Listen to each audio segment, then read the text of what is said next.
Greetings in the name of our Lord and Savior Jesus Christ, and thank you for watching this video. In all the previous videos, I believe God has blessed you with the true interpretation of His Word, with the true meaning of His Word. There are so many topics which I have shared with you in Kannada language, and I believe God has spoken to you. And this video, I am doing it in English. The purpose of making this video in English is to make you aware of the very important topic, you may call it, or a subject you may call it, or even you may call it as a doctrine, and that is called prosperity gospel. We have heard about this prosperity gospel, or we may have not heard about this prosperity gospel. So in this video, let us come and see what this prosperity gospel is all about and what does it teach.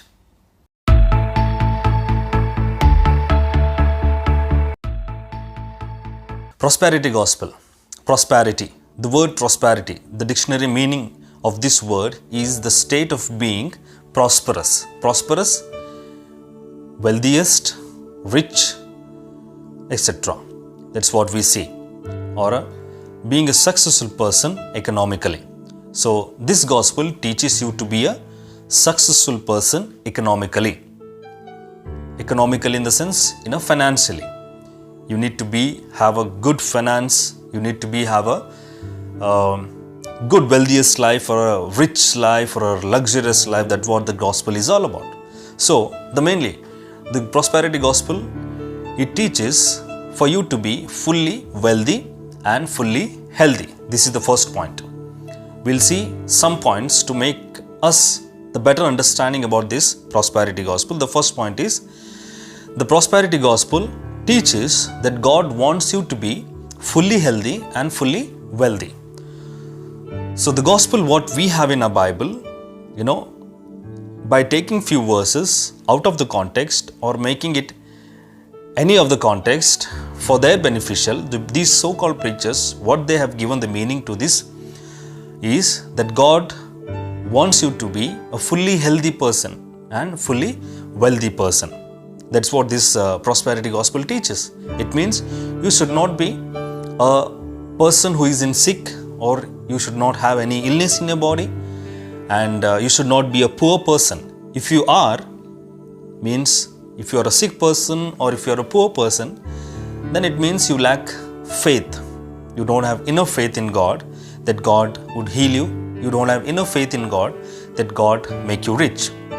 That is what this prosperity gospel is all about. The first point, we have seen it. And the second point we'll understand. The message of the cross gets connected to your health and wealth. In this prosperity gospel teaching, the message of the cross gets connected to your health and wealth. What does it mean? It means that Jesus Christ came and died on the cross, shed His blood for you to become fully healthy and for you to become fully wealthy, rich person, so that you can earn money and become a good, wealthiest man, so that you can become a fully healthy person. Does this Bible say? They use a verse that is called, by His stripes we have been healed. So by taking this verse, they claim that Jesus died on the cross so that we could be healed.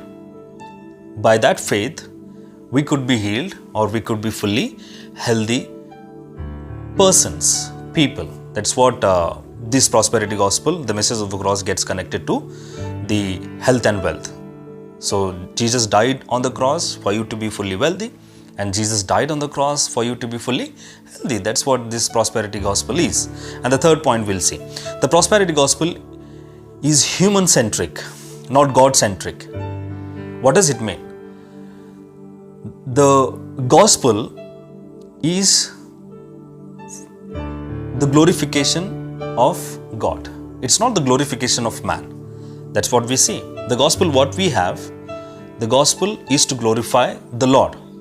By accepting the gospel, by giving our life to the gospel, to the Jesus Christ, accepting that true gospel, that glorifies the Lord. But this prosperity gospel is completely human-centric. That means it is, in another words, in a simple words, if I try to tell you, is you were created for God. That's what the Bible says. But this prosperity gospel says it's something like God was created for you, not you were created for God. That's what it is. So the Bible says it's all about God, but the prosperity gospel says it's all about you. That's what the difference, the major difference of this prosperity gospel is. So we see that this is completely human-centric. Whatever the messages these so-called prosperity preachers they preaches, all the preachers will be a human-centric preachings, not God-centric preachings. It means like the preachings that you have to be this person, you have to be that, obey this, that and all. They don't preach this way. They preach that God is for you, God will give you this, that, God is for you, God definitely has these things for you, etc., etc., etc. These things they preach. Thus, that is the reason this prosperity gospel is a completely human-centric, not a God-centric. And the fourth point we'll see. Prosperity gospel starts with the giving money more and more to these so-called prosperity preachers. If you give money more and more to these so-called prosperity preachers, then you will receive the more and more, the hundreds of than what you have given it. That's what this prosperity gospel is all about. So that is why when the prosperity preachers tell you to give money, he asks you always give money to only his ministry, to only his church. He doesn't tell you to give money to the poor, help one another, and even give money to the ministries where the ministries lack for the fund. Even the ministers of God, where they are struggling, find them and give them, pray for them. They won't tell these things. They always tell that how much ever you give money to them, that much more you will receive money to them. That is what this prosperity gospel is all about. So it is for them to become rich, not for you to become rich. So how much ever you give them, they'll become rich, they'll build their kingdom, they won't build the God's kingdom. That is the fourth point. And now fifth point we will see. The prosperity gospel leads people to be more worldly than being godly. Definitely. Prosperity gospel will lead person to be more worldly than being godly. What does it mean? Means because the person, if he starts hearing the blessings of only the blessings of this world, the materialistic blessings, definitely all his heart and his desires will be in them only. All his hearts and desires will be in the wealth, in his richness, and he'll be definitely a worldly person, not a godly person. If anything he doesn't receive, definitely he'll go away from the Lord. In the sense, definitely he will stay away from the scripture or from the faith. That's what this prosperity gospel will result in. And the sixth is prosperity gospel is believed by the unregenerated people. Who will hear this prosperity gospel? The people who are not regenerated. Regenerated in the sense, who are not born again Christians. Who have not left the old self, the sinful nature, who have not believed the Lord Jesus Christ as their personal Savior of their sins, and who have not committed their life to the Lord Jesus Christ and left the old self and believed the Lord Jesus Christ. The people whom God did not make them to be born again, or God did not regenerate them. The people who are not new creation in Christ, they are the people who hear this prosperity gospel. That's what we see. So, some points we have seen to understand the prosperity gospel, and some points we have seen after hearing what kind of people hear this and what will be the result of hearing this gospel. Let us see, what does the Bible say about this? Is there a prosperity gospel in our Bible? Does the Bible clearly says that there is another gospel called the prosperity gospel, that all of you must believe that? To answer this, we will see some of the scriptures. And the first one we will see Galatians chapter 1 verse 8 and 9. Here Paul is writing his letter to the church in Galatia.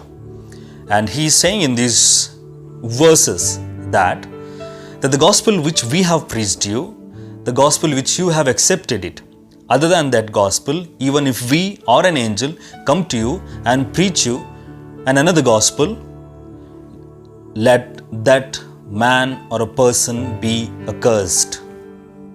Let him be cursed.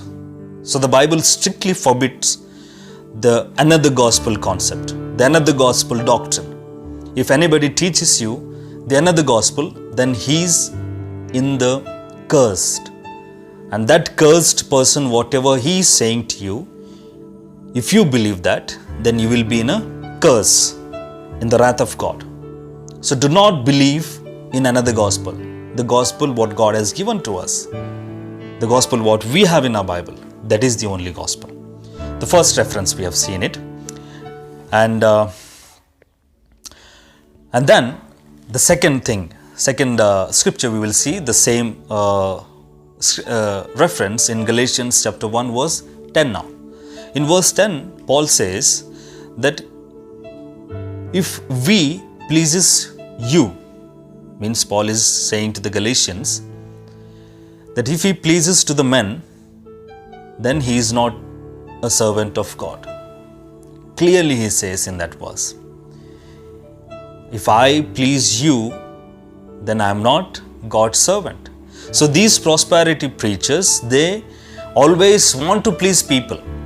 The people whom come to their church, or the people who come to their so-called revival, 3-4 meetings revival, in those days they come and they just share this prosperity gospel so that they could become a rich, so that they could please all the people. If they please all those people, all those so-called Christians, then those Christians will give them more and more money and they will become rich.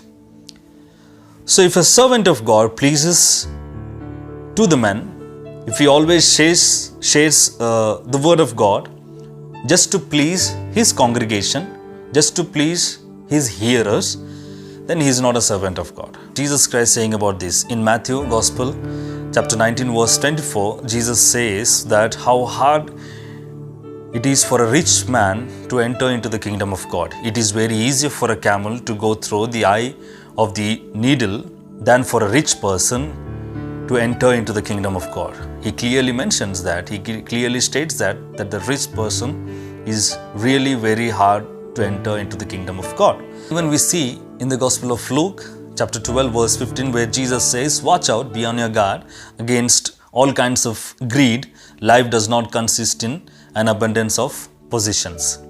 So here our Lord Jesus Christ clearly says that you need to watch out, you need to be alert so that the deceivers may not deceive you. What kind of deceiving they will deceive you? They will deceive you by giving you the desires of this world, and those desires of this world will become your greed.